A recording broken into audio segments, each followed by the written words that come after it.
Hey everybody, it's Jason with Parallel Reality coming back with you today with an article from the Daily Signal from April 10th, and it says, fact-checking 4 claims by opponents of the SAVE Act. And you're probably going, well, what's the SAVE Act? Well, let's go and find out, because it seems like it's kind of important. So it says, Democrats contend the SAVE Act, short for Safeguard American Voter Eligibility Act, will lead to mass voter suppression of women and minorities, because that's the only card they have. It says, the House passed a measure requiring proof of citizenship for voter registration on Thursday. The bill gained 4 Democrat votes in the House vote Thursday. The Republican-controlled House passed the measure sponsored by Representative Chip Roy, Republican of Texas, last year. It says, but then the Democrat-controlled Senate didn't vote on the bill. Republicans now have a Senate majority, but not enough to override a Democrat filibuster. However, the GOP could apply public pressure, as polling has shown that more than 70% of Americans oppose proposals to allow non-citizens to vote, while more than 80% support requiring proof of identity at the ballot box. It says, here are 4, we'll go to the 4 key points in a second, but yeah, I mean, this is kind of one of those things where an overwhelming majority of Americans do this. Like, this is when Democrats should go, well, the people want this, we should probably get on board with that. So again, let's go back to this, as here are 4 key points Democrats have made about the legislation. Number 1, disenfranchise 20 million Americans. Says Representative Rashida Tlaib, Democrat of Michigan, who just does nothing but lie, disgusting person, denounced the SAVE Act during a House floor speech, claiming Americans don't have access to documents to prove citizenship. Well, why don't they? That sounds like a them problem. So they should just be allowed to vote. Understand, her thing is, you can't prove who you are, you should be allowed to vote. That's basically what she's going to say here. There's over 20 million Americans lack easy access to these documents the law would require for voter registration, Tlaib said. The SAVE Act would target marginalized communities like those in my community, of course impacting people of color, naturalized citizens, and low-income voters, of course, because they have to make it about the same crap every single time.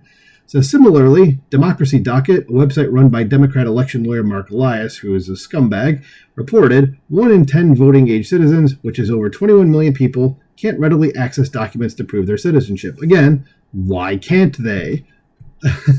There's an issue there. So some of the same Democrats have opposed proposals, there you go, to require a driver's license list whether someone is a citizen. Says Americans already have to prove citizenship or legal residency when getting a job, noted Hans Van Spakovsky, butchered the name, manager of the Election Law Reform Initiative at the Heritage Foundation. Among the many forms employees have to fill out when taking a new job, so I just read that a little off there, but it says one is an I-9 form or an employment eligibility form from the U.S. Citizenship and Immigration Services. So all the SAVE Act does is take the same federal requirement people have for getting a job and applies it to voting. Von Spakovsky told the Daily Signal, you have to prove you're a citizen, or if you're an alien, prove you're here legally. This is like completely uncontroversial, people. Says voting is important, but if you asked most people to pick one, they would say having a job so they can feed themselves is more important, Von Spakovsky added. I would agree. Says 2, mansplaining to married women. Says the Center for American Progress, Teen Vogue, and others on the left assert the bill. Why are we listening to Teen Vogue? Why are they even why are they here? And others on the left assert the bill would take away the right of married women to vote, because of course they're going to go down that route as well. So that's because about 69 million women have taken their husband's name and don't have a birth certificate matching their legal name. The Democrats in Congress have run with the argument, including Tlaib. Again, of course she did, because she's stupid. Leftists are just dumb. That's how it is. The SAVE Act would create barriers to the ballot box for millions of eligible votes. That includes almost 70 million American women who got married and changed their last name, Representative Terry Sewell, Democrat of Alabama, said on the House floor. The Democratic Association of Secretaries of State posted a similar argument on Thursday, and that's what they're saying, and it's not going to do any such thing, and we'll find out why. As if enacted, it would disenfranchise millions of eligible voters, including married women, rural communities, low-income Americans, and millions of other marginalized groups, the expo said. Sounds very much like what Rashida Tlaib said a minute ago, right? Like it's almost as if their talking points were simply handed to them.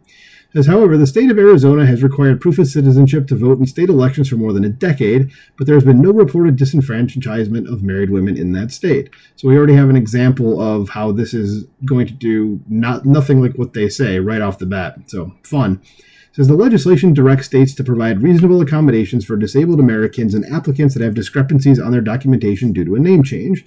To say that married women can't cope with proof of citizenship is a patronizing view of women, Von Spakovsky said. It's mansplaining. Yeah, I guess it is in a way. Says Cleta Mitchell, a conservative election lawyer and chair of the Election Integrity Network, previously told the Daily Signal, when women change their names upon marriage or divorce, there is a process for changing or updating. Okay, what are with the ads jumping around? That's annoying as hell. It says when women change their names upon marriage or divorce, there is a process for changing or updating the name from the birth certificate or a prior marriage.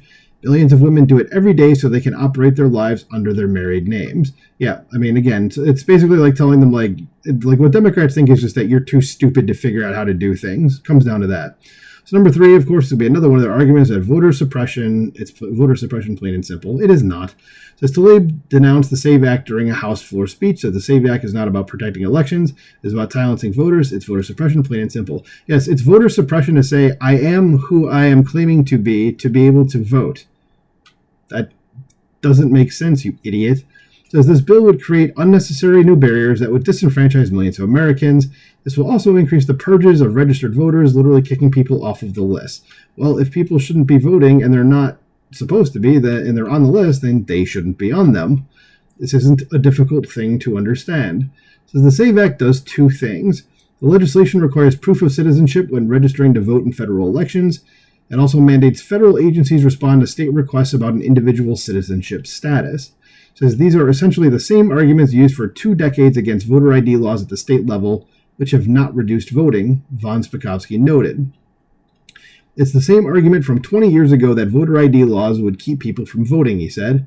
That claim is patronizingly racist to say African Americans couldn't cope with ID. Yeah, and that reminds me of a funny video of a guy named Ami Horowitz that you should go check it out, where he was asking people, like, is voter ID racist? And all these people were saying, like, yeah. They're like, well, black people wouldn't know, like, where to go to get it done. And then he goes into, like, Harlem, and the first person he asked, some black dude, and he's like, hey, man, where's the, like, or someone said, like, beforehand, they're like, oh, they don't even know where the post office is in their town to go get this done.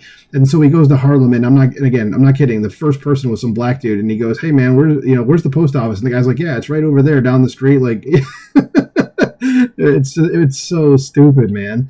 Like, these people just think minorities are like these helpless little urchins that just have no agency and don't know anything. It's so, like, mind-numbingly racist, and they just don't see it. So number 4, it's already illegal for non-citizens to vote. And so it says it is already illegal for non-citizens to vote, critics of the SAVE Act note.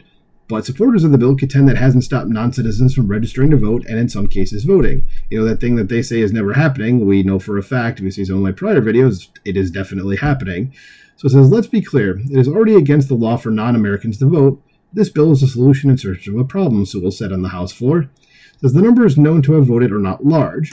A Chinese national was charged with illegally voting in Michigan last year. Yeah, I remember seeing about that. It says this week, Michigan Secretary of State Jocelyn Benson's office reported 15 non-citizens voted in the state's November election. Again, it's not a lot, but again, remember the Democrats told us this wasn't happening, like, at all.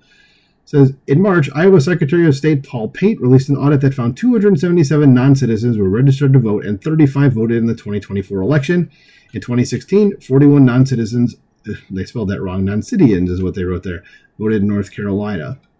It says, but the number of registered non-citizen voters is much higher. In 2019, Pennsylvania found that more than 11,000 non-citizens were registered to vote.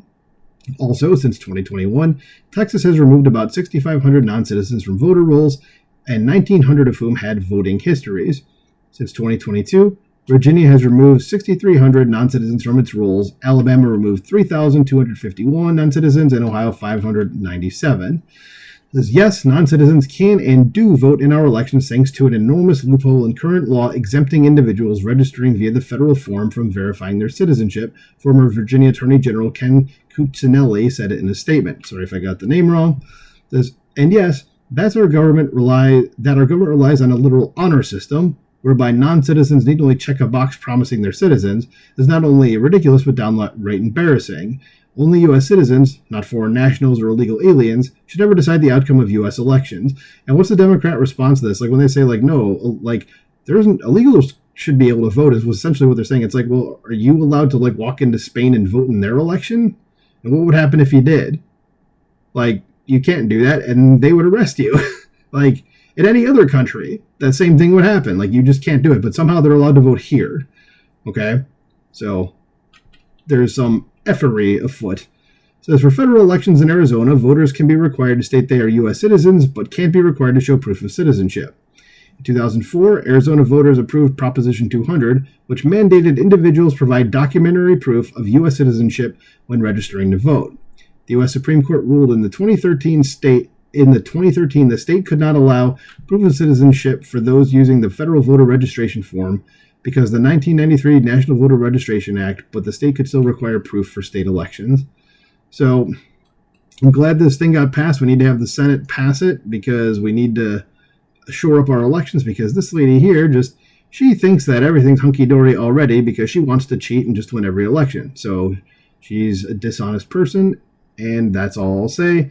But what do you think about this? Are you happy the SAVE Act passed? Let me know in the comments below. Please like, share, and subscribe, and I will talk to you soon.